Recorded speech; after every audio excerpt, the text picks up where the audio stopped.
नमस्कार. आजच्या या नवीन व्हिडिओमध्ये तुम्हा सगळ्यांचं खूप खूप मनापासून स्वागत. तर आजचा आपला व्हिडिओ खूप खास आहे. व्हिडिओ शेवटपर्यंत नक्की पहा आणि व्हिडिओ जर आवडला तर प्लीज माझा चॅनल नक्की सबस्क्राईब करा. अशाच खूप साऱ्या सोप्या टिप्स मी घेऊन तुमच्यासाठी येत असते. तर माझ्या चॅनलवरील व्हिडिओ जर तुम्हाला आवडत असतील तर प्लीज चॅनल सबस्क्राईब करून व्हिडिओ आवडल्यास एक लाईक आणि एक कमेंट जरूर करा. तर चला तर व्हिडिओला सुरुवात करूया. आजचा आपला व्हिडिओ आहे तो आपल्या देवघरातील जी समय आहे ते कशाप्रकारे खूप सोप्या पद्धतीने आपण स्वच्छ करू शकतो, हाच व्हिडिओ मी इथे तुमच्याबरोबर शेअर करत आहे. तर बघा, इथे ही छोटीशी पिन आहे.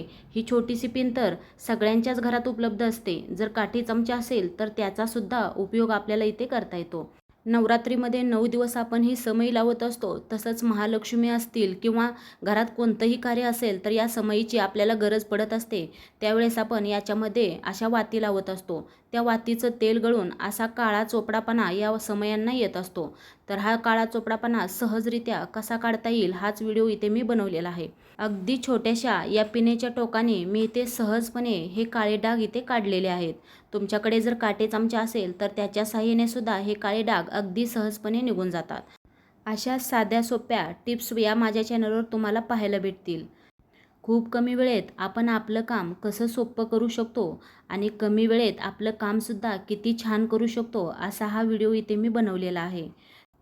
अशा पद्धतीने इथे या समईचे सर्व तेलाचे जे डाग होते ती मी सर्व डाग स्वच्छ करून घेतले आहेत.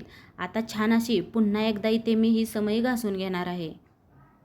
तुम्ही पाहत आहात इथे हे सर्व डाग पूर्ण निघलेले आहेत. आता ही समई स्वच्छ धुवून छान अशी एकदा उन्हामध्ये वाळून घ्यायची आहे.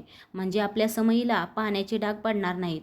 कोणतीही पितळेची किंवा तांब्याची वस्तू धुतल्यानंतर उन्हामध्ये वाळवायची आहे. तर व्हिडिओ कसा वाटला कमेंटमध्ये सांगा व चॅनल नक्की सबस्क्राईब करा.